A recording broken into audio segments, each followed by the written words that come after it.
adaptée des Guinéens. Makemedonzo signe ce reportage. Le Conseil national de la communication CNC a reçu en audience la Commission électorale nationale indépendante CENI ce lundi. Une rencontre axée sur les préoccupations de la CENI dans le cadre de la communication. À travers ce conclave, les deux institutions s'associent pour travailler ensemble avec les partenaires pour rendre les élections crédibles, transparentes et acceptées de tous. Nous avons essayé d'étudier ensemble ou d'examiner ensemble les préoccupations qui sont les nôtres. Le CNT, comme vous le savez, et la CENI sont complémentaires en ce qui concerne leur œuvre dans le processus de l'administration électorale. Nous nous sommes concertés, nous avons examiné ensemble nos points de complémentarité, nous sommes convenus de travailler ensemble la main dans la main pour donner aux élections prochaines une élection bien régulée, mutuellement acceptée des parties concernées.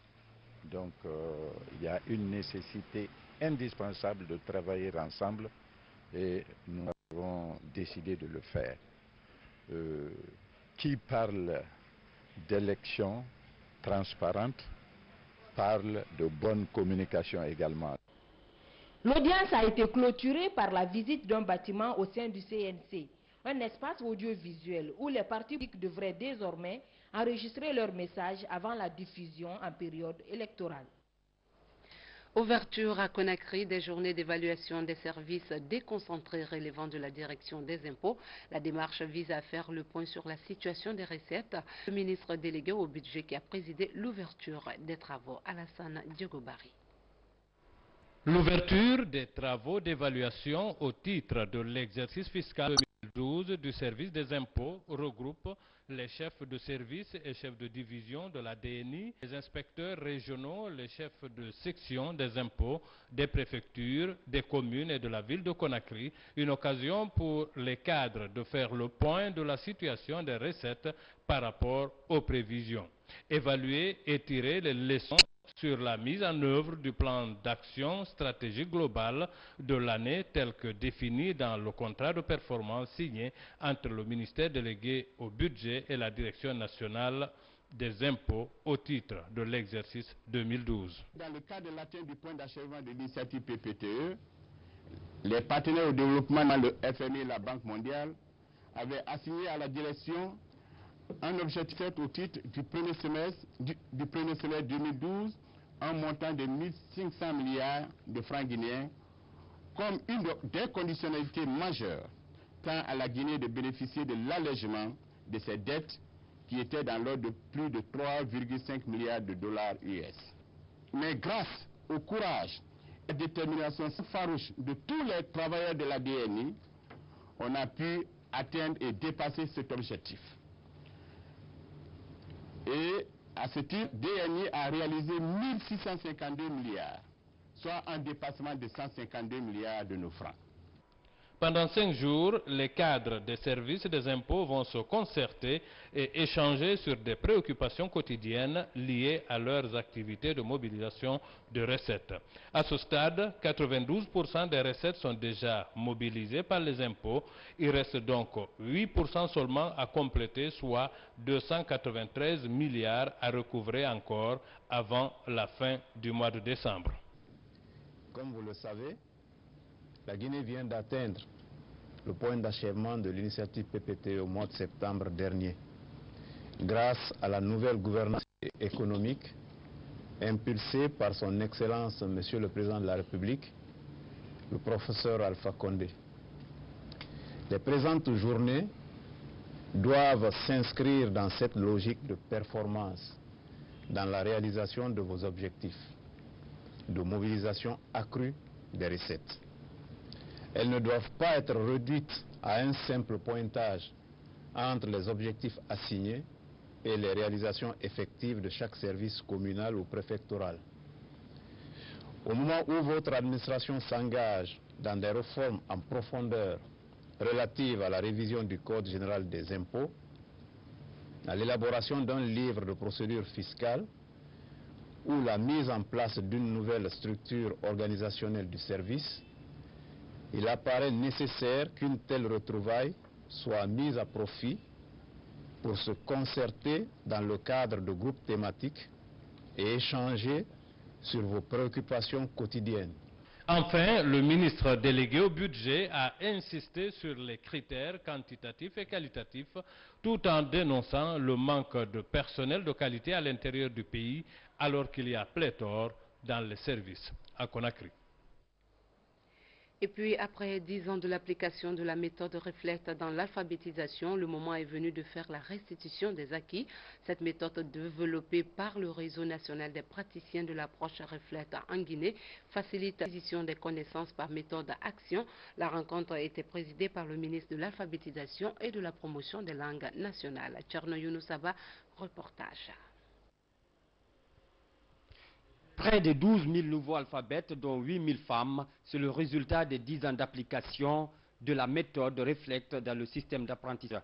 Un projet initié en 2003 par les pays de la sous-région pour lutter contre l'analphabétisme, l'une des principales causes qui affectent le développement de l'Afrique. Reflect, c'est une méthodologie de développement communautaire qui participe à l'éradication de l'alphabétisation à travers des outils participatifs de la MARP, la méthode accélérée pour la recherche participative. Donc c'est une méthode qui allie réflexion et action. En même temps, ça permet aux participants d'apprendre à lire, à écrire et à calculer, mais aussi à réfléchir sur les problèmes du moment, sur leurs problèmes et les analyser.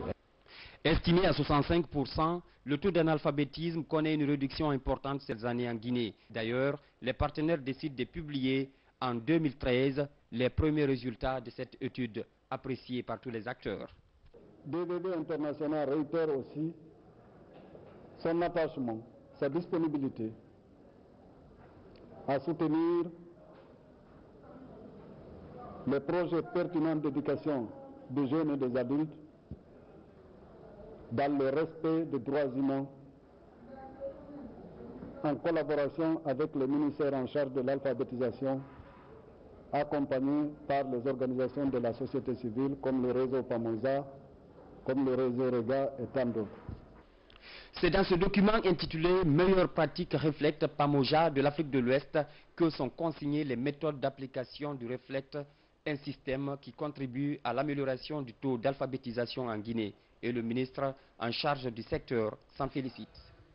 Mon département, dans le cadre du partenariat, souhaite participer aux échanges sur les orientations du réseau PAMOJA Guinée pour élargir davantage son champ d'action. Aujourd'hui, les ONG évoluant dans le secteur peuvent déjà se frotter les mains de l'efficacité de la méthode Reflect développée par PAMOJA, une approche que le département compte intégrer pour donner plus d'efficacité à son système d'apprentissage.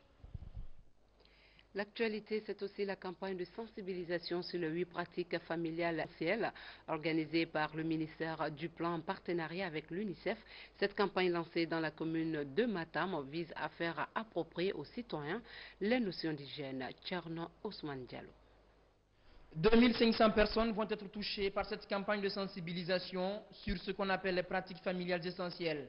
Elles sont au nombre de 8, mais malgré qu'elles soient connues du public, leur application fait très souvent défaut. Une récente enquête menée par la direction communale du plan de Matam. C'est d'apprendre aux jeunes ces 8 pratiques familiales essentielles, entre le lavage des mains, le savon, avant de faire quoi que ce soit. Encourager la scolarisation de la jeune fille, utiliser les moustiquaires imprégnés. À cela s'ajoute l'enregistrement des naissances, le traitement de l'eau potable, l'utilisation des sels de réhydratation orale et la vaccination contre le tétanos. Une campagne de sensibilisation pour prévenir les infections alimentaires dues à une mauvaise hygiène ou encore le paludisme, première cause de consultation et de mortalité en Guinée. Mon message, c'est vraiment qu'après cette campagne de sensibilisation dans les communes et les lieux qu'on a cités, les mosquées, les ateliers de culture, les centres de santé, les écoles privées, c'est que les gens qui ont reçu ce message puissent les véhiculer au niveau de leur ménage ou à leurs amis, afin que toute la population de la ville de Conakry appliquer les 8 points qu'on a énumérés. La diffusion des messages sur les 8 pratiques familiales essentielles est un devoir pour le gouvernement, dans la mesure où notre population est en majorité analphabète. Il y a une priorité, c'est pourquoi l'UNICEF accompagne le gouvernement en cette matière. Et ça marche très bien, cette campagne et l'illustration du fait que le gouvernement est très engagé dans ce sens. On bénéficie du soutien de l'Organisation des Nations Unies pour l'enfance, UNICEF. Des sketchs pour mettre en œuvre 10 milliards essentiels ont ponctué la cérémonie. Une mission polonaise vient de remettre un tracteur au ministère de l'Agriculture. Ce geste se place dans les perspectives d'une ouverture prochaine d'une usine de montage de machines agricoles, un acte qui renforce les liens de coopération entre la Guinée et la Pologne. Younousa Tawel Kamara. Bientôt une usine de montage des engins agricoles en Guinée. Cette initiative de la société Orsis vise à outiller les préfectures d'un grand nombre de tracteurs et de motoculteurs afin de qualifier le secteur agricole du pays. Pour concrétiser cette action, la mission a procédé à la remise d'un échantillon de tracteurs au ministre de l'Agriculture en vue de tester la capacité de l'engin sur le terrain avant l'installation de l'usine. Au nom de leur société et conseil d'administration, avec le grand plaisir de vous remettre cette clé. Je suis confiant que ce tracteur va servir les meilleures causes de la Guinée et ça permettra de développer les relations bilatérales entre la Guinée et la Pologne. En recevant la clé de ce tracteur d'une capacité de 72 chevaux, le chef du département de l'agriculture a rappelé la politique agricole du président de la République, professeur Alpha Condé. Il s'agit notamment de l'atteinte de la sécurité alimentaire permettant aux Guinéens de consommer ce qu'ils produisent. Pour ce don magnanime, ce don au monde rural guinéen, ça ne va que dans le sens de l'accompagnement de la politique agricole de notre cher président. Et c'est un don très important. Pour le moment, nous sommes dans la phase de négociation. Ils ne sont que des partenaires potentiels, mais déjà ils ont commencé par un grand pas. Et ce tracteur va permettre de mesurer la capacité de cette société à nous appuyer, à nous accompagner dans la réalisation de notre mission. L'installation d'une usine de montage des engins agricoles en Guinée pourrait être un espoir pour le pays en vue de faire une agriculture compétitive. La politique agricole amorcée par le gouvernement suscite un grand espoir chez les paysans. Cette année, les résultats enregistrés dans les champs de riz, malgré un retard du calendrier, sont satisfaisants et prometteurs. Dans la préfecture de Koya, la prochaine saison agricole pour les autorités et les acteurs à tous les niveaux. À cet effet, le préfet de la localité a visité les champs de riz, l'ONG Sabari et la coordination des femmes leaders de Matoto. Le point avec Manguedan Thomasouma. L'heure de la moisson a sonné dans ces plaines rizicoles de Kia et de Fugumi, étendues sur près de 300 hectares dans la sous-préfecture de Wankifon. Les femmes associées et engagées contre la faim dans le pays ont fait la preuve de leur volonté. À l'heure là, on a 270 hectares de champs de riz. On compte faire encore l'année qui viendra pour 500 hectares. Donc, j'encourage toutes les femmes pour venir travailler comme nous. Koya reçoit tout le monde. Il y a des domaines qui ne finissent pas à Koya. Prie l'autorité de venir en aide pour qu'au moins qu'on ait un peu de financement pour nous aider. Et puis, au niveau des tracteurs aussi, une seule tracteur ne peut pas travailler. Face aux résultats obtenus, les techniques et autorités locales rêvent à un lendemain meilleur en dépit des difficultés existantes. On nous a envoyé dans le champ de groupement des femmes de Matoto d'abord dans Kiria. On a visité le champ, on a vu que le riz a bien donné. On a essayé d'encourager le temps des femmes. On a quitté, on est venu voir une autre ONG qu'on appelle ONG Sabari. Tous les deux champs, il y a des problèmes.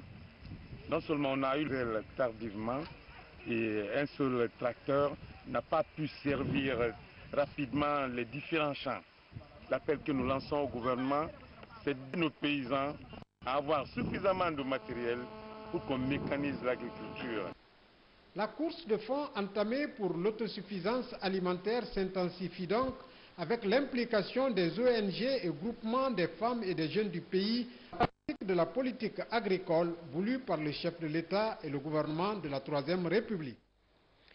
Et pour finir, coup de projecteur sur deux jeunes footballeurs évoluant en première division dans le monde arabe. L'un en Égypte et l'Indonésie, Joël Lama et Lassana Camara n'ont qu'une seule ambition, défendre un jour les couleurs du Sili national. Fodé Camara nous en dit plus. Au pays des pharaons, Lama est le meilleur ambassadeur du football rouge-jaune-vert. Il est l'un des principaux acteurs de la remontée de son Alia en première division. D'une rosité rarissime à l'endroit de ses coéquipiers, les buts spectaculaires et les dernières passes de Joël peuvent ravir la vedette au grand nom du milieu du Sili national. Sur les rives du Nil, l'exploit de cet enfant prodige se passe de commentaires. وقف فيها حماده وحط اللامه لامه لامه لامه لامه لامه لامه لامه مش ممكن هيك الداخليه اللعب على المرتد. عمل نقاص سقوط احد لاعبي فريق الداخليه لما كولن ومحاوله مرور انطلق لناحيه الاولى. الصلح في الكره اللي فاتت كما نتابع. شوف اللاعب الغيني وكره بتقول غنيلي. J'évolue au club d'Akhlia, ça fait maintenant 3 ans. Mon parcours en Égypte n'a pas été facile. Un footballeur vient dans un pays de football sans manager ou sans agent. Le football, c'est très difficile. En Tunisie, un autre jeune footballeur guinéen va bientôt connaître la pluie et le beau talent du stade tunisien. À peine âgé de 20 ans, le milieu récupérateur Lansana Camara a fait ses premières armes en Guinée avant de débarquer au Mali, à l'AS Police de Bamako, toujours sous les manager Abdoulaye Dibari. Je suis fier. Vous avez découvert ce qui fait de ce garçon un talent. Je suis convaincu qu'il sera davantage amélioré et perfectionner ses performances sportives dans les années à venir. Je profite de cette belle cérémonie de communion et de fraternité pour remercier la Fédération tunisienne de football qui a bien voulu, en son temps, de mettre en rapport avec votre grande équipe de football, le stade tunisien. Bienvenue au club et Inch'Allah, la chance lui sourit et il fera une bonne carrière pour ce Tunisien et il partira encore plus. L'un du Bercail, ces deux jeunes footballeurs n'ont qu'une seule ambition, défendre un jour avec la même rage de vaincre les couleurs du Sili national dans l'arène internationale. Et si s'achève cette édition, merci à vous de l'avoir suivi et